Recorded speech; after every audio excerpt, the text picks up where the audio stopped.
दोस्तों, आप सभी का स्वागत है हमारे YouTube चैनल फ्यूचरॉइड क्लास 11 PCM में। आज मैं अनुज मिश्रा आपको फिजिक्स से एक टॉपिक एरर के बारे में बताऊंगा, जिसे हम हिंदी में गलती भी कहते हैं। यहाँ दोस्तों हम वही गलती जो हम रोज़ाना करते रहते हैं। पहले उसके 3 पार्ट्स होते हैं। पहला सिस्टमेटिक एरर। उसमें क्या होता है कि हम उसका सोर्स भी जानते हैं और हम उसे रिमूव भी कर सकते हैं। एग्जाम्पल से मैं आपको बताता हूँ। हम कोई एक्सपेरिमेंट कर रहे हैं एक इलेक्ट्रिसिटी पे, तो अब हम उसमें लेंगे एक एमीटर।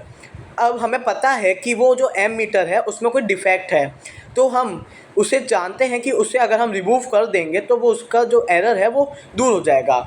इसलिए हम उसे रिमूव करके एरर को दूर कर सकते हैं, इसलिए हम उसे सिस्टमेटिक एरर कहते हैं।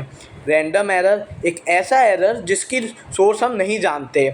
उसके लिए हमें गलतियों को कम करने के लिए हमें बहुत से ज़्यादा रीडिंग्स लेने होते हैं।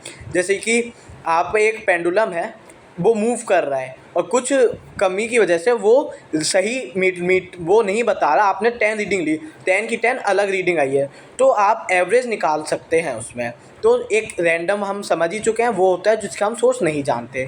ग्रॉस एरर होती है कामचोरी और स्टूडेंट मतलब बच्चों की गलतियों की वजह से, कि कामचोरी भाई जानबूझ के काम करना।